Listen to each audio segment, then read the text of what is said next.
Good morning दोस्तों, मैं संजय कुमार गुप्ता। आप सभी का मेरे यूट्यूब चैनल ज्योग्राफी अड्डा पे स्वागत है। मैं आज आप लोगों से महासागरीय धाराओं के विषय में चर्चा करेंगे कि महासागरीय धाराएं क्या है, महासागरीय धाराओं की उत्पत्ति होने में कौन-कौन से कारक महत्वपूर्ण है, कौन-कौन सी महासागरीय धाराएं चलती हैं, किस महासागर में चलता है या किस देश या महाद्वीप के किनारे चलता है और उसका नेचर क्या है। नेचर का मतलब है कि वो ठंडी जलधारा है कि गर्म जलधारा है और उसका क्या प्रभाव पड़ता है, इसके विषय में हम जानने का प्रयास करेंगे। क्योंकि यहाँ से जो क्वेश्चन बनता है IAS pre mains, PCS pre mains, SSC, bank, railway, UP TET, PET में क्वेश्चन बनता है। इस वजह से यह टॉपिक अपने आप में बहुत महत्वपूर्ण है। ठीक है, तो पहले हम जानने का यह प्रयास करेंगे कि जो महासागरीय धाराएं क्या है, कि एक निश्चित दिशा में सागरीय जल के प्रवाहित होने की गति को हम क्या बोलते हैं, धारा कहते हैं। ध्यान रखिएगा, कोई भी जल अगर एक निश्चित दिशा में जा रहा है और एक निश्चित दिशा से प्रवाहित हो रहा है तो उसी को हम क्या बोलते हैं, धारा कहते हैं। अब यह धारा जब चलता है तो कहीं न कहीं यह अपने किसी दिशा में मुड़ जाता होगा, तो उस मुड़ने का क्या कारण है यह जानने का प्रयास करेंगे। तो ध्यान रखिए, जो महासागरीय जलधाराओं के उत्पन्न होने में कौन कौन से कारक है, तो उसमें एक पहला कारक है पृथ्वी का परिभ्रमण गति, रोटेशन ऑफ द अर्थ। इसके कहने का मतलब है पृथ्वी का जो रोटेशन होता है, घूमता है, तो पश्चिम से पूर्व दिशा में घूमता है, अर्थात क्लॉकवाइज घूमता है। जब क्लॉकवाइज घूमता है तो उसमें एक बल उत्पन्न होता है जिससे विक्षेप बल कहते हैं। उस विक्षेप बल के कारण ही धाराएं क्या होती हैं, उत्तरी गोलार्ध में, उत्तरी गोलार्ध में ध्यान रखिए, धाराएं उत्तरी गोलार्ध में अपने दाहिने तरफ मुड़ जाती हैं, जबकि दक्षिणी गोलार्ध में जो धारा चलती है वो अपने बाएं तरफ मुड़ जाती है। इसी को हम कोरियालिस बल कहते हैं। ध्यान रखिएगा, जो पृथ्वी पश्चिम से पूर्व दिशा में भ्रमण करती है, ठीक, तो उसकी वजह से एक बल उत्पन्न होता है जिससे हम विक्षेप बल कहते हैं। उसी विक्षेप बल को हम क्या बोलते हैं, कोरियालिस बल कहते हैं। और उसी कोरियालिस बल में फेरल का नियम लागू होता है। इसमें क्या कहता है कि पृथ्वी पश्चिम से पूर्व दिशा अर्थात क्लॉकवाइज घूमती है तो उसमें एक बल उत्पन्न होता है, विक्षेप बल। उस विक्षेप बल को हम कोरियालिस बल कहते हैं, जिसकी वजह से, ध्यान रखिएगा, जिसकी वजह से उत्तरी गोलार्ध की जो हवाएं होती हैं वो अपने दाहिने तरफ मुड़ जाती हैं, जबकि दक्षिणी गोलार्ध की हवाएं क्या होती हैं, अपने बाएं तरफ मुड़ जाती हैं, जिसकी वजह से महासागरीय धाराओं की उत्पत्ति होती है। ये हो गया पहला कारक। अब हम आते हैं तापमान में भिन्नता। तापमान में भिन्नता का मतलब है कि कहीं गर्म जल होता है, कहीं ठंडा जल होता है। ध्यान रखिएगा, कहीं गर्म जल है, कहीं ठंडा जल है। जैसे दोनों ध्रुवों की तरफ देखेंगे तो ठंडा जल है, जबकि विषुवत रेखा के आसपास देखेंगे तो गर्म जल है। अब यहाँ पे क्या होता है,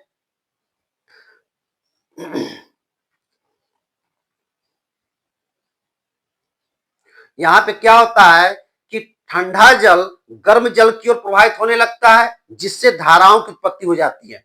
अर्थात दोनों ध्रुवों पे क्या है, ठंडा जल है, जबकि विषुवत रेखा के आसपास क्या है, गर्म जल है। जब दोनों ध्रुवों पे ठंडा जल है, विषुवत रेखा के आसपास गर्म जल है, तो उससे क्या होता है, ठंडा जल गर्म जल की ओर प्रवाहित होने लगता है, जिससे धाराओं की उत्पत्ति हो जाती है। ठीक, अब हम आते हैं लवणता में भिन्नता। लवणता में भिन्नता का मतलब है कि डिफरेंस इन सैलिनिटी। जो सैलिनिटी है अर्थात कहीं अधिक लवणता है, कहीं कम लवणता है। जब कहीं अधिक लवणता है, कहीं कम लवणता है, जैसे अगर हम इसको ग्लोब के माध्यम से समझें, अगर देखिएगा कि ये विषुवत रेखा है, विषुवत रेखा से उत्तरी गोलार्ध में 20 डिग्री से 40 डिग्री के बीच में सबसे अधिक लवणता पाई जाती है, जबकि विषुवत रेखा के दक्षिणी गोलार्ध में 10 डिग्री से 30 डिग्री के बीच में सबसे अधिक लवणता पाई जाती है।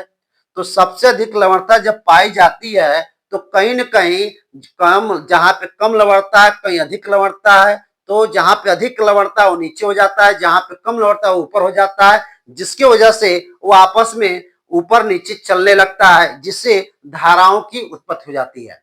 ठीक है, अब हम आते हैं अस्थायी पौने। अस्थायी पौने में उष्ण कटिबंधीय पौने आती हैं। उष्ण कटिबंधीय पौने में व्यापारिक पौने चलता है, जबकि अस्थायी पौने में शीतोष्ण कटिबंधीय है और उसमें पछुआ पौने चलती हैं। अब ध्यान रखिएगा, पहले हम यहाँ ये समझेंगे कि उष्ण कटिबंध क्या है और शीतोष्ण कटिबंध क्या है।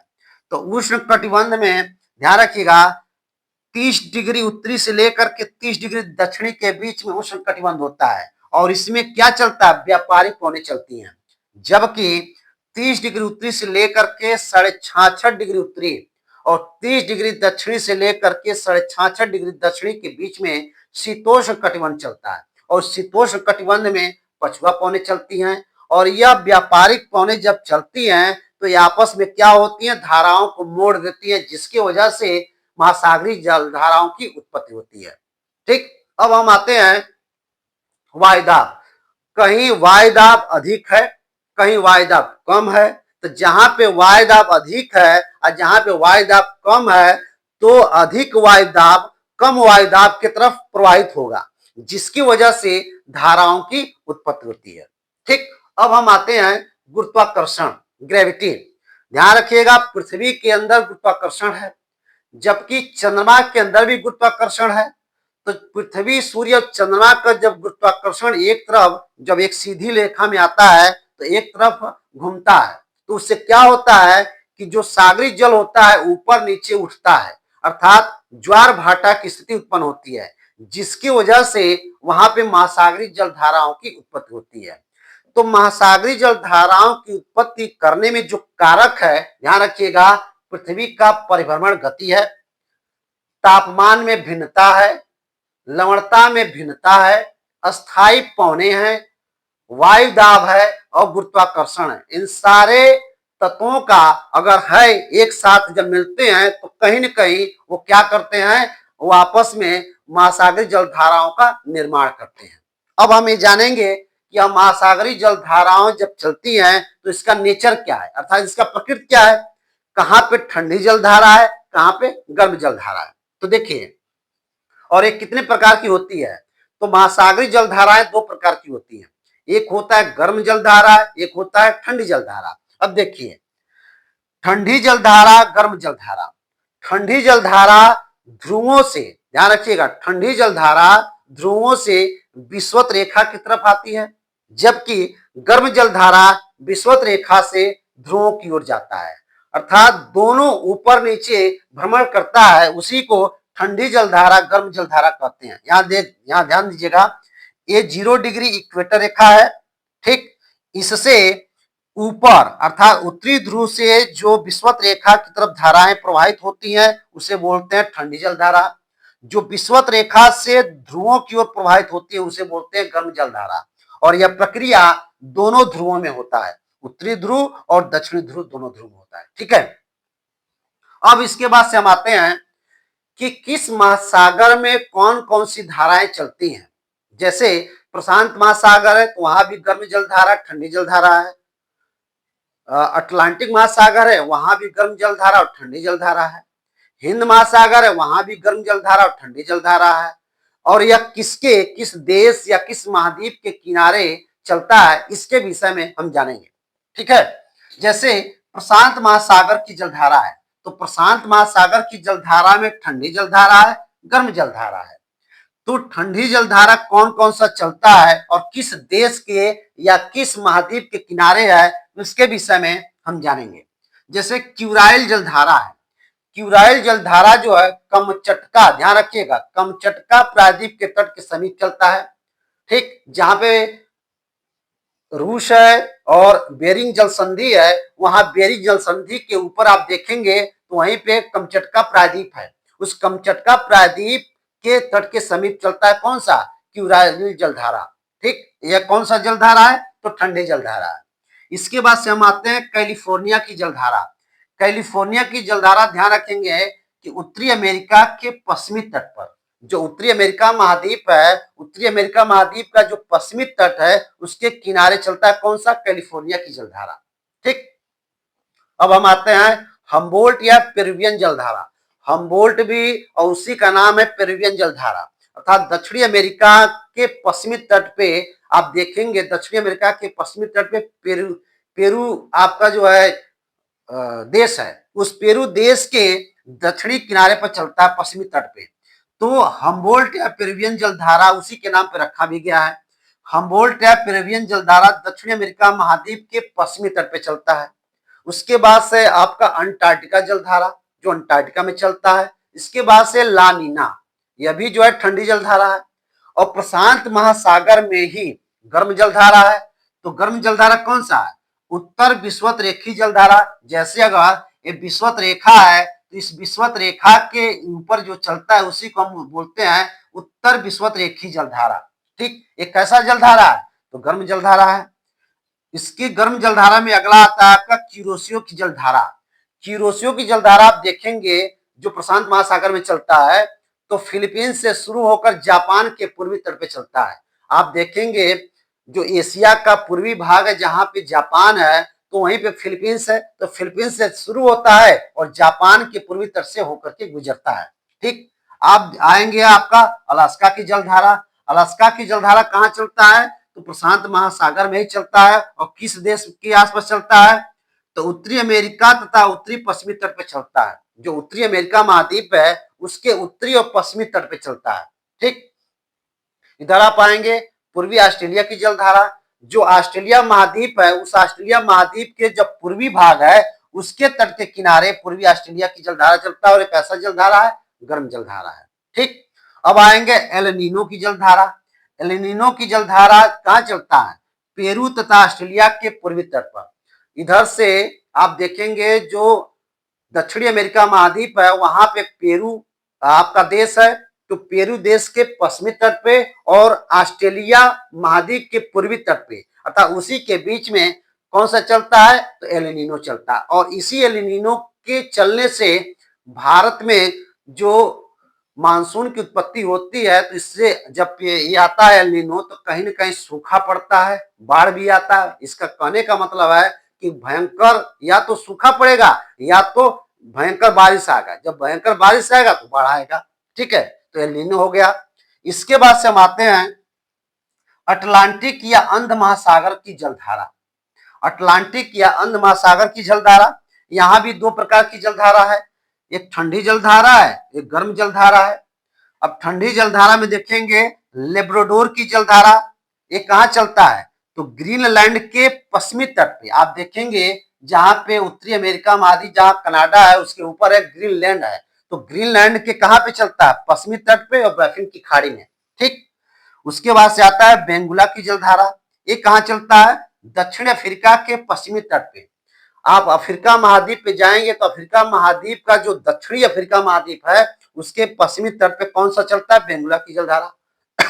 ठीक, उसके बाद से आता है कनारी जलधारा। ये कहाँ चलता है? तो कनारी जलधारा उत्तरी अफ्रीका के पश्चिमी तट पे अर्थात अटलांटिक या अंध महासागर की जलधारा में जो जो ठंडी जलधारा है कनारी जलधारा, ये कहाँ चलता है? तो उत्तरी अफ्रीका महाद्वीप है उसके पश्चिमी तट पे चलता है। ठीक, उसके बाद से आप आएंगे पूर्वी ग्रीनलैंड की जलधारा।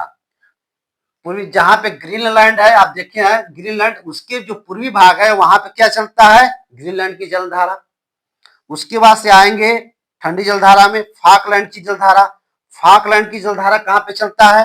तो दक्षिणी अमेरिका महाद्वीप के अर्जेंटीना के पूर्वी तट पे।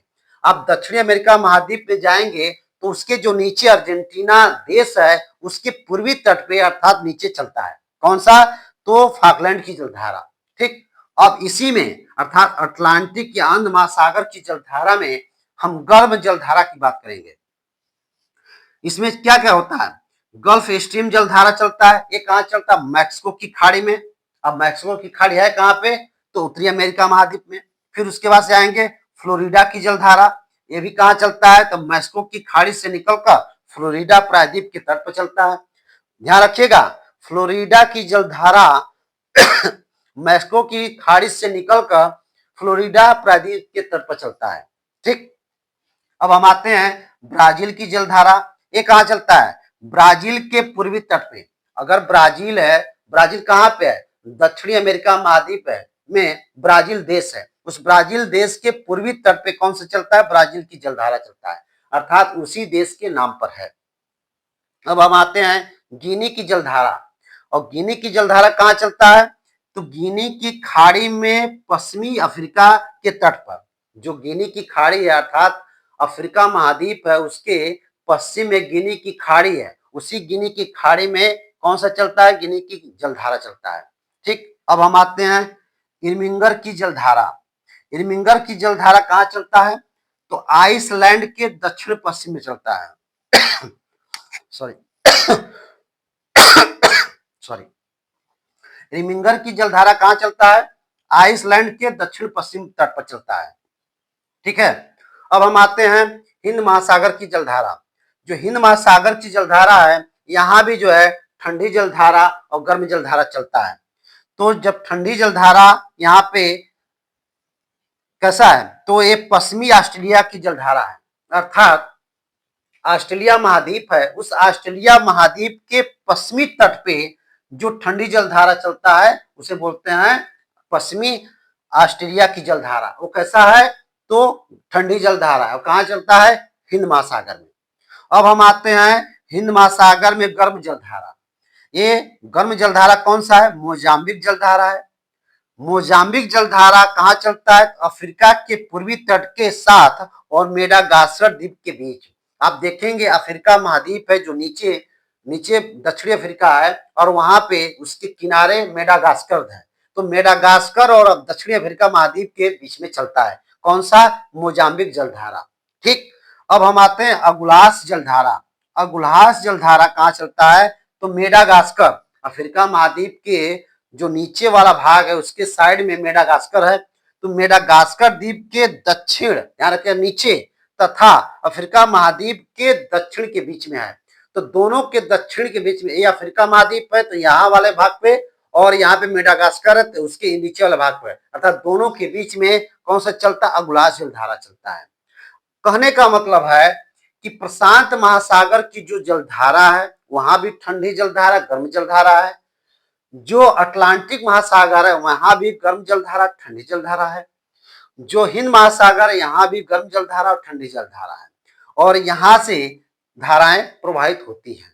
कि जो महासागरी जलधारा है, महासागरी जलधारा का जो प्रभाव होता है कहीं न कहीं क्षैतिज संतुलन बनाकर रखता है, अर्थात ठंडा गर्म को एक बरकरार रखता है। उसके साथ में मौसम को भी, मानसून लाने में भी कहीं न कहीं इसका योगदान है। इसके साथ में आप देखेंगे कि कहीं न कहीं इसका योगदान जो है जहाँ कोहरा की स्थिति बनता है वो भी होता है। इसके साथ में आप देखेंगे कि कहीं न कहीं तटवर्ती क्षेत्र में कहीं ठंडा होता है, कहीं गर्म होता है, तो इसका भी प्रभाव पड़ता है। और इसके साथ में जो समुद्री घास होता है प्लैंक्टन को भी लाने में सहायक करता है, क्योंकि अगर मान लीजिए कहीं घास जमा हुआ है तो वहां से जब हवाएं चलती हैं तो उसके साथ में प्लैंक्टन घास बह करके चले आते हैं, और वह किसी ऐसे क्षेत्र में जमा हो जाता है जहां पे मछलियों का जमावड़ा होता है और मछलियों के भोजन के रूप में वो काम आता है।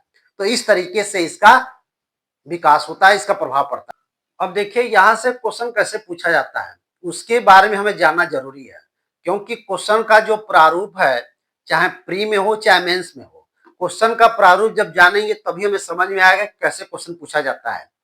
ठीक है, तो जैसे अगर प्री का क्वेश्चन उठाता है कैसे पूछा जाता है, कई बार पूछा भी गया है कि महासागरी जल के निर्माण में, ध्यान रखिएगा, महासागरी जल के निर्माण में इनमें से कौन कौन से उत्तरदायी कारक है। तो इनमें से कोई दे देगा या कोई इनमें से नहीं दे देगा, कोई और देगा, तो आपको बताना पड़ेगा।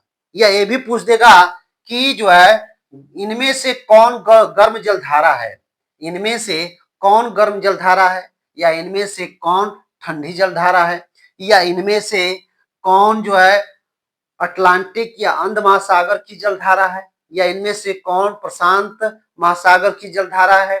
या यह भी पूछेगा आपसे कि लेब्राडोर की जलधारा किस तट के किनारे बहती है, या लेब्राडोर की जलधारा ठंडी जलधारा है या गर्म जलधारा है। या जो आपसे भी पूछ सकता है कि फ्लोरिडा की जलधारा कैसी जलधारा है। या यह भी पूछ सकता है कि मोजाम्बिक जलधारा किसके किनारे बहता है, या मोजाम्बिक जलधारा ठंडी जलधारा या गर्म जलधारा है, या पूर्वी ऑस्ट्रेलिया की जलधारा कैसी जलधारा है, या पश्चिमी ऑस्ट्रेलिया की जलधारा कैसी जलधारा है, या कैलिफोर्निया की जलधारा कैसी जलधारा है। घुमा फिरा करके आपसे क्वेश्चन पूछा जाएगा। ये भी पूछ सकता है कि इनमें से कौन गर्म जलधारा है, इनमें से कौन गर्म जलधारा नहीं है, इनमें से कौन ठंडी जलधारा है, इनमें से कौन ठंडी जलधारा नहीं है, ठीक, या इनमें से कौन प्रशांत महासागरीय जलधारा है, या इनमें से कौन अटलांटिक महासागरीय जलधारा है, या इनमें से कौन हिंद महासागरीय जलधारा है, या इनमें से कौन प्रशांत महासागरीय जलधारा नहीं है, या इनमें से कौन अटलांटिक महासागर जलधारा नहीं है, या इनमें से कौन हिंद महासागरीय जलधारा नहीं है। तो घुमा फिरा करके क्वेश्चन आपसे पूछा जाएगा। यह भी पूछ सकता है कि उत्तरी ध्रुव की या उत्तरी गोलार्ध की जलधाराएं कैसी होती हैं, दक्षिणी गोलार्ध की जलधाराएं कैसी होती हैं, या विषुवत रेखा की जलधारा कैसी होती है, गर्म जलधारा है या ठंडी जलधारा है। यह भी पूछ सकता है कि कोरियालिस बल होता क्या है। तो घुमा फिरा के आपसे क्वेश्चन पूछा जाएगा जिसका आपको जवाब देना होगा, और इस तरीके से यहाँ से सारे क्वेश्चन का जवाब आपको मिल जाएगा। अब रहा ये तो प्री का सवाल। अब मेंस में सवाल कैसे पूछा जाता है, जैसे पीसीएस में 2018 में लगभग पूछा गया है कि महासागरीय जलधाराओं की उत्पत्ति में इनमें से कौन कौन से उत्तरदायी कारक है, उसकी व्याख्या कीजिए, तथा ध्यान रखिएगा, तथा अंध महासागरीय जलधारा का नाम बताइए। तो ध्यान रखिएगा हमें क्या बताना है कि महासागरीय जलधारा की उत्पत्ति में जो कारक है उसकी हमको व्याख्या करना है, साथ में क्या कर देना, अंध महासागरीय जलधारा का जो ठंडी जलधारा है या गर्म जलधारा है उसका नाम लिख देना है, वही हमारा आंसर बन जाएगा। ये भी क्वेश्चन पूछा गया है यूपीपीसीएस में कि एल नीनो का प्रभाव भारतीय मानसून पे कैसे पड़ता है, या एल नीनो का भारतीय मानसून पे क्या प्रभाव पड़ता है। तो यहां से भी क्वेश्चन पूछा गया है। तो ये पहले हम क्या करेंगे, एल नीनो के बारे में बताएंगे, एल नीनो है क्या, एल नीनो का निर्माण कहाँ होता है, और यह गर्म जलधारा है कि ठंडी जलधारा है भी बताएंगे। इसके साथ में यह भारतीय मानसून पे क्या प्रभाव पड़ता है, सूखा लाता है कि बाढ़ लाता है, बाढ़ कब लाता है, आखिर में खूब वर्षा होगा तब बाढ़ आएगा। तो इस तरीके से यहां से क्वेश्चन बनता है, ठीक है। तो आपको अगर यह वीडियो अच्छा लगा हो इसे आप लाइक कीजिएगा, सब्सक्राइब कीजिएगा और बढ़िया से पढ़िएगा। धन्यवाद।